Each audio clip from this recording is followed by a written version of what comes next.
Shalom. Welcome to the Jewish View. My name is Rabbi Nachman Simon with the Chabad House of Delmar, and together with my co-host Mark Ronich of Statewide News Service, jbiztechphilly.com, and now, as you could see, columnist for the Jewish Press. And I'm having a lot of fun doing all of that and writing about what's going on in government and how it relates to the Jewish community, or doesn't, as the case may be.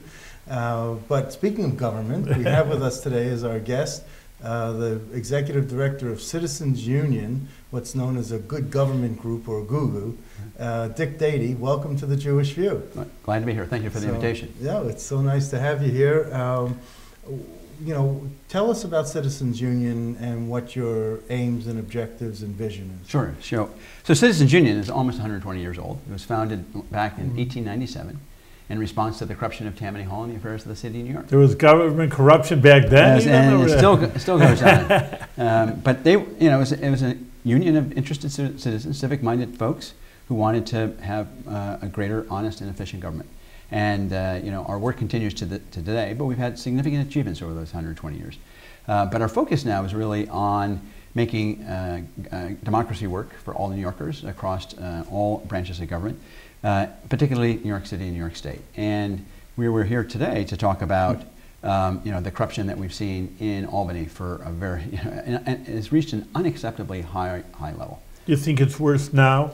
That's what you're saying? No question, it's worse now. I mean, we have something called the Corruption Tracker. It's available on our website, www.citizensunion.org, okay. And it has tracked since 1999 the number of legislators or state lawmakers that have been forced from office because of misconduct or corruption or any other great misdeed. Now, why do they only have to be forced from office? Maybe they did something wrong that didn't force them from office, so maybe you should add them to your list.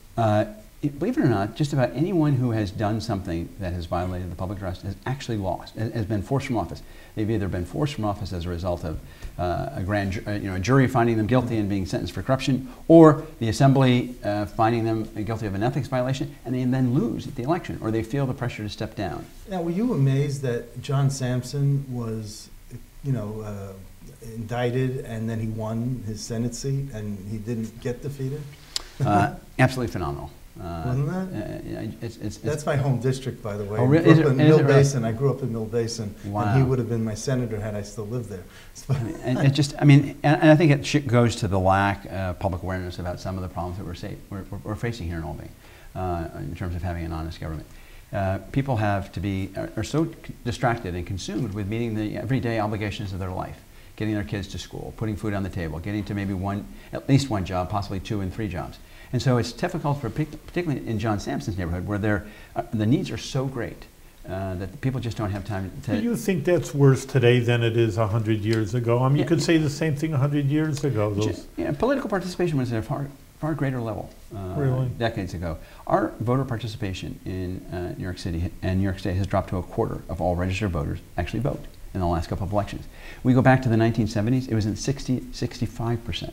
Really? So you can see the huge drop-off. But you attribute it because people are just so busy today? Well, I attribute it to any number of factors. One is that they are busy. 2, we still have hurdles that they have to get around. You only can vote on one day. If you want to vote an absentee, you have to swear that it's because you're going to be out of town, where we support something called no absentee voting, no excuse absentee voting, where people, if they want a ballot and they are not going to be available to vote on that election day, they should have it. But and things like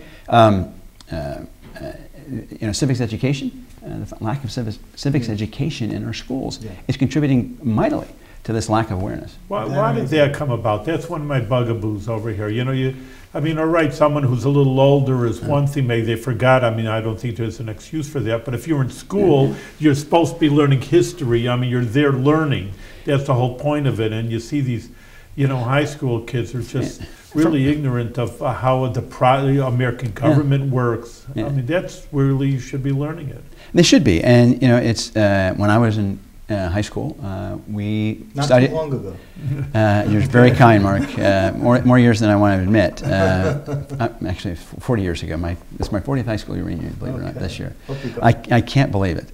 But anyway, and I learned. That's why I kind of got my interest in politics, learning about this stuff. And Today, it's very cursory. It's like they spend one day on it, and it's just glossed over because it's all about teaching to the test lately in the last decade or two.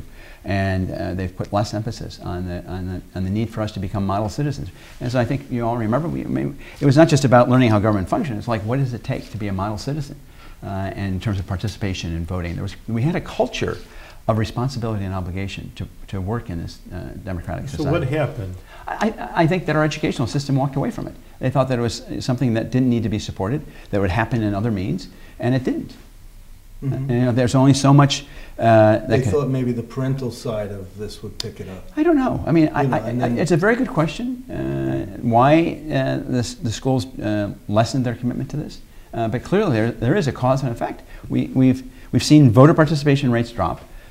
More people vote in contests like American Idol than they do for the presidential election. Really? I didn't know that. Really? Well, it's easy. I mean, look, I remember Governor Mario Cuomo saying, why is it that you have to vote not just on one day, but vote at your polling place? Why can't we have a mobile voting, an RV going around the state, and when it comes to your neighborhood, you can go and vote in the RV. Or how about the internet? And why is it that if it snows in the North Country, and they can't get out, that they're disenfranchised? Right. I mean, you're exactly right. I mean, this is one of the reforms that we support, that people should be allowed to vote on a day other than just one day, election day. They should be able to mail in ballots as they do in Oregon, or they should be able to go to a polling place like you've just announced. Or internet, do you like that? Well, because I've heard that. I mean, internet voting is not yet there, and here's why. Because they've not created a secure enough system that people feel strongly and confident about the accuracy of it. But yet we do banking. We do banking, I know. we do banking. And there's fraud. There is fraud in banking, right? The banks put aside hundreds of millions, if not billions of dollars because of the fraud that takes place, even though they have very good systems. I think it also goes to the point that lawmakers write the laws that control our election process. And lawmakers don't want to make it any easier for the voters to vote or for more candidates to get on the ballot because they want to protect their jobs. It's all about incumbent protection.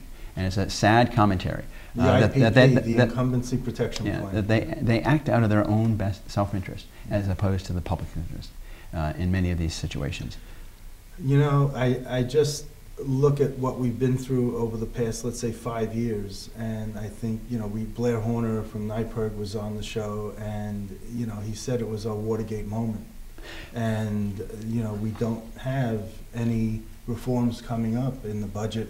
The governor supposedly proposed something, but it was more ethics reform. Is there anything there? Or but maybe they did all that they would feel that they could do, or good. You can't legislate ethics.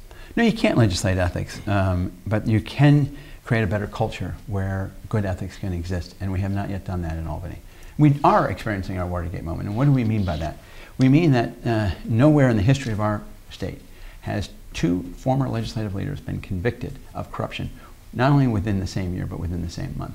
And it's just a terrible indictment on the lack of ethics that guide our elected officials in the state capitol. 33 state legislators, according to Citizens Union, on our corruption tracker, have been convicted of corruption or forced from office since 1999. And half of those in the last 6 years alone. We have a crime wave of corruption going on in Albany. And their response is to propose incremental steps to improve transparency, increase disclosure, but we're not getting at the problem. But that's what I'm saying. They do, I mean, again, I'm not that aware of, like, both of Mark and yourself of the inside, but they do say, oh, there's going to be ethics reform in Albany. I mean, I hear that. I don't know what they're doing or not doing. We have had, over the past 10 years, there have been over the past 10 years, there have been 5 efforts at getting ethics strengthened in New York State. And they have been 5 incremental steps that we've taken, beginning with Governor Elliott Spitzer. And 3 of them have happened under Governor Cuomo. But they have not gotten to the core problem. The core problem is that there's too much money in our political system. And specifically regarding lobbying. Well, I'm not going to criticize lobbying because people have the right to petition government and then to choose those who represent them. So it's not about the lobbyists. It's about people who make campaign contributions who are also lobbyists. It's about lawmakers who can earn unlimited amounts of money outside of their legislative salary with very little restriction on that. And there's been increased transparency, but not enough transparency for us to understand. Shelley Silver actually got caught as a result of having to disclose more about the source of his income, and he did not answer that question truthfully, and it opened up a can of worms. And they also had this pot of money that he dipped into, the Right. lump sum thing. Maybe you can go into that. Sure. I mean, you know, this gets to what we talked about recently in these lump sum appropriations. But Shelley Silver had access to a discretionary pot of money that was just set aside as part of a political deal when the Assembly supported the sale of Blue Cross Blue Shield. And they created this, you know, there was like $1 billion plus in revenue back to the state as a result of that sale.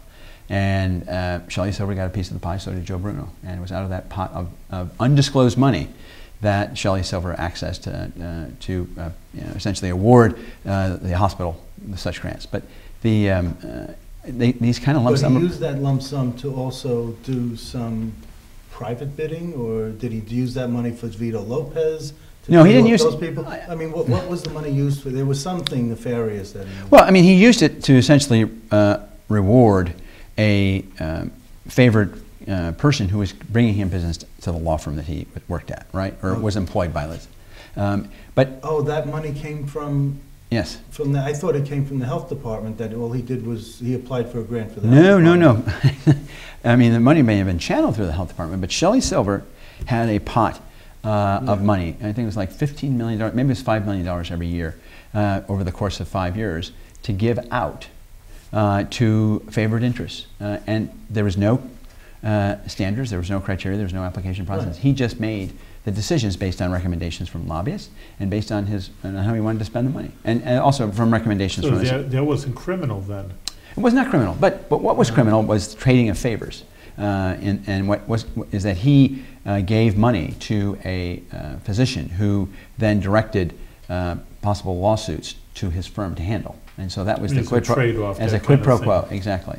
And that's where he went wrong. And that's where he went wrong, yeah. Now, Vito Lopez may have gotten money out of that pot, as did other legislators. And the comptroller and attorney general signed off on that money that went to the people that Vito Lopez harassed. And yeah, that's a completely separate pot of money. Yeah, there's just so many pots of money out there that nobody knows where the money's coming from. That's something that you were saying about the transparency as a budget. You know, we have one of the largest budgets in the world. We're the 9th largest economic power in the world. Right.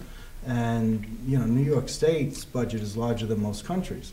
So as you go through this budget process, there's so many balls up in the air and juggling so many things that have to intertwine, that to make everyone aware of it really would drive everyone nuts pretty much. I mean, it's like, it's not an easy task to put a budget together. So couldn't you look at it after, like, and then judge the governor and the leadership in the legislature afterwards and say they did a good job, they didn't do a good job, you know, we're going to put up a candidate against this if he does it, you know, I mean, it's sort of like Monday morning quarterbacking, but it seems like you want to get into the process and affect the process prior to it being completed. But that's how democracy works. You know, we elect representatives to come up here to represent our interests, right, and to make informed decisions. And what they're doing is signing off on a budget that has, at our last estimate, $2.5 billion in lump sum appropriations that we could identify. And these are large pots of money. There was one that was added last year, $400 million. What is it supposed to be used for? Economic development on Long Island. That's all that it's used to be used for. We don't know what the criteria is for how that money is to be spent, the focus, what legislators are participating in that decision. So they need the discretion to have that pot of money for economic development. Then at the end of the budget process, at the end of the process by which these funds are spent, there should be disclosure. There is not the kind of level of disclosure that is needed to ensure that some level of accountability for the way in which these funds are spent. And so today, as part of our effort, we talked about the need for greater transparency. There's a lot of state spending that happens in secret. As we know, secrecy breeds corruption. Secrecy before the budget is told? I mean, you like behind closed doors, but once it's a budget, can't you look through the whole budget and see what's... Yeah, I mean, there's secrecy before, there's secrecy during, and after. And what do we mean by that? Yeah. You know, the secrecy is that we have no idea 3 days before if there's going to be a minimum wage hike as part of this budget. We don't know how much money is ultimately going to be spent on education and where. We're going to find out maybe tonight at midnight or at, A few days before the budget. And why is it important to know that ahead of time? Because $15 minimum wage hike doesn't apply to the budget. It shouldn't. It doesn't really apply to the budget. But the budget is being used to enact a big public policy decision, and it shouldn't be. Right. And that should be done out in the open. We don't know. We hear from the Senate majority that they don't support a $15 minimum wage. What do they support? They've clearly been talking to the governor about it. Why aren't they talking to the public? I remember when Spitzer and Patterson had these open budget meetings.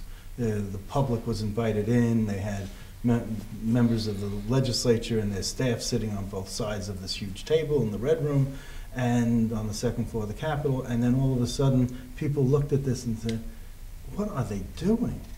Do they know how they look, how they appear? I mean, it was sort of like it seemed like a show, but then it really got down to saying, well, I don't think this is really right, or, they don't seem to know what they're sort of just saying what they need to say. Right. And then the leadership goes back into behind the closed doors with the governor, and they just do their thing already. But it did flush out more and in better ways. And it made everyone look worse. The position, I don't know if it made everyone look worse. They felt a level of public accountability that they certainly don't feel now. And to answer your other... Well, it obviously didn't matter because there was a lot of corruption during that time period. But there's been more since that time period, actually. There's been, as I said, half of the 33 cases we've identified have happened in the last 6 years, since the governor's been in office, since the current government's been in office. So, there is some transparency that does make people a little bit more honest if they have to account for their intents. I've been wanting to ask you this when I was doing research on this. Do you ever go visit these legislators in jail and attempt to, talk to them and find out? And it's my job, That's Mark. My job. He's a prison chaplain. Oh, okay. No, I was just curious if, what is the purpose of that? I don't know. I just thought I'd ask him. And, it's just one of those things off the top of my head. I just thought. Yeah. Are you happy to see them go away and that's it? They're in jail, they're done, and that's... I don't think we should afford them the respect that a visit like that would involve. And what about the pensions?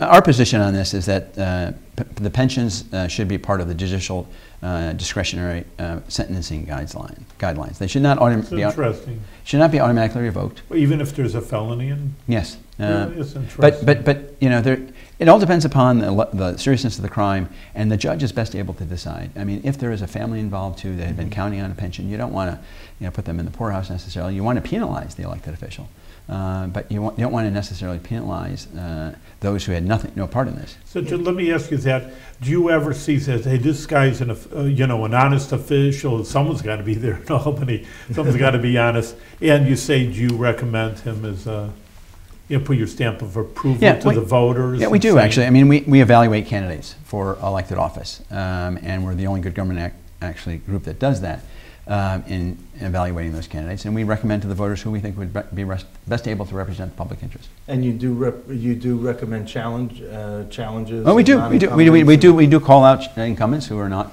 up to the task and have been not effective. How many of those are in jail now? I'd have to take a look at the list, but he's testing if you're doing a good job. Well, the thing is, I want to see how accurate. Probably there are very few that we have actually supported, really? And it's very hard because how are you supposed to know? I know some of them, I'm sure most of them, but I worked for one of them. I worked for Malcolm Smith. I worked for one of them. I mean, how are you supposed to know what they're doing? The problem is that many of them are very good people. And they've been maligned as a result of their association with those who are not. But we have to hold the good ones accountable for not passing strong enough ethics laws that has created this culture of corruption. And this is why today we talked about these lump sum appropriations, where we wanted to look at how these secret pots of money are being spent. And as we talked earlier, we don't want necessarily to take away the discretion that elected officials need to have in doling out these funds.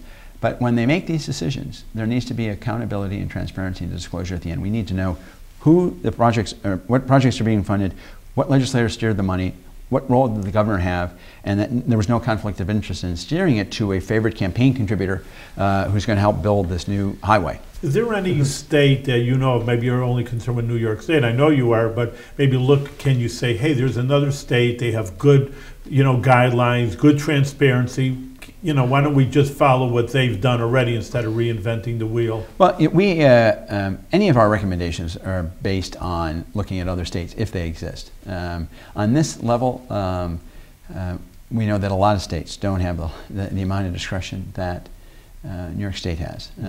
Could I give you the numbers right now? No, but other states have much greater transparency around their state spending than New York State. So you can show New York, hey, look, they're doing it. Unfortunately, that argument has not won the day. That other states are doing it, then New York State should do it, because New York State is a special state, right? And so, I mean, they don't feel obligated to look at other states. Going back to the John Sampson example, I blame the county leader for not forcing him to step down. And I think that there's that whole idea that if the county leader says it's okay and the district leaders say it's okay, then we'll go along with it. I mean, I just think that at some point when you're indicted, that county chairman should step in and say, enough is enough. We got and the county leader was an assemblyman. Yeah, I mean, and it was amazing how it just didn't happen. Yeah. The thing is, you do have to have a fair process to go forward. I mean, you shouldn't necessarily have an indicted, a charged elected official step down. I just think it's yeah. Let's show if you can get a close-up of this. This is a platform that. Yeah. So we have a number of reforms that we have presented here today that would like to articulate in terms of bringing greater disclosure and transparency to these lump sum appropriations. We want to see that all these lump sums, which have been very difficult to identify, actually be lined out in the budget. When you say lined out? In the sense that let's have a section in the budget detailing all the lump sum appropriations that exist, as opposed to us having to go through hundreds and hundreds of pages and trying to identify them. Well, and since the budget's online now, it doesn't matter how long it is, because you're not cutting down more trees So. But and some of these lump sums are called by a different name, and we can't identify them. And then ensure that there is disclosure at the end by having these legislators affirm that there's no conflict of interest involved. What are member items called now? There are no member items specifically. No, but what are they called now? They switched the name. I'm not sure, but a lump sum appropriations is a member item by a different name and by a different method. Because legislators still can get involved in directing these government funds to these lump sum appropriations. Don't go to nonprofits; they go to legitimate governments, right? They go to authorities that fund projects. And so, but there are people involved in making those decisions. This is not free of politics, and we should know when those decisions are being made. But you can go onto our website and take a look at these 5 recommendations. Do you agree in principle with what the Assembly Speaker says about that a bill should go to the floor only when there's 76 Democrats in the conference that agree, or is it, because I have in my column this past week, I said, when does 76 not become a majority of 150? Right. It's when the Assembly does the counting. Right, exactly. And there should be an opportunity, though, for, and I think this is one of the rules reform. I mean, that's the way they set it up. I mean, it's understandable that you're the majority, you want to control the flow, but there is now an opportunity for legislators to get to that 76 without having them all come from the Democrats, and that's a good thing. So there is a process. There is a process that is part of their recent rules reform that they introduced last week. But it's still a hurdle and a burden to overcome, and makes it less difficult and gives more opportunity. But the Speaker still controls what legislation gets to the floor. And do you think that's appropriate? He is the Speaker of the House. He should have a major role in controlling. But isn't there a time for governing and a time for politicking? And it seems like the Speaker of the Assembly is doing a lot of politicking when he should be doing governing. He's always looking out for the next election. There should be a process by which, if a majority of the Assembly wants to see a bill voted upon, they should vote upon it. That's the way democracy works. But there also needs to be a protection that you don't want to create chaos within the legislative process either, because the speaker's got to control the flow. I mean, that's why he was elected. Mm-hmm. That's right. Or by his own people. Right. So, where do you see the next 5 years in your, I mean, presuming you're still executive director, you're still young, where do you see the next 5 years in terms of ethics and government? Well, I think I'm very hopeful that, I remain hopeful that out of this Watergate moment that New York State has experienced, that we will see some good come of it, particularly addressing the issue of outside compensation, which is one of the main contributors to this issue of corruption in Albany. We need to pay the legislators better incomes. We need to limit their outside income capacity by capping it at maybe 15% of their legislative salaries, and need to bring greater disclosure to the outside activities. We need to create a much stronger enforcement entity at the state government. Right now, there's a voting system that allows 3 members of a 15-member commission to block a vote, or a 14-member commission to block a vote from on an investigation going forward. 3, a small minority. It's just outrageous. So we need to change the rules. But if the legislature doesn't address some of these things, like taking the money out of our political system, or at least limiting the influence it has, we have a state constitutional convention question I was going to ask you in if you were in favor of that. In 2017. Where every 20 years, New York State is obligated to put a question before the voters and say, should we convene a constitutional convention to take a look at our state constitution? The fact that so much of these reforms have gone unaddressed provides New York with an opportunity, and New Yorkers with an opportunity to vote yes. So you're going to have a campaign that you Ci- and the other good government groups will... Citizens Union is the only group that has come out in support of this. Why?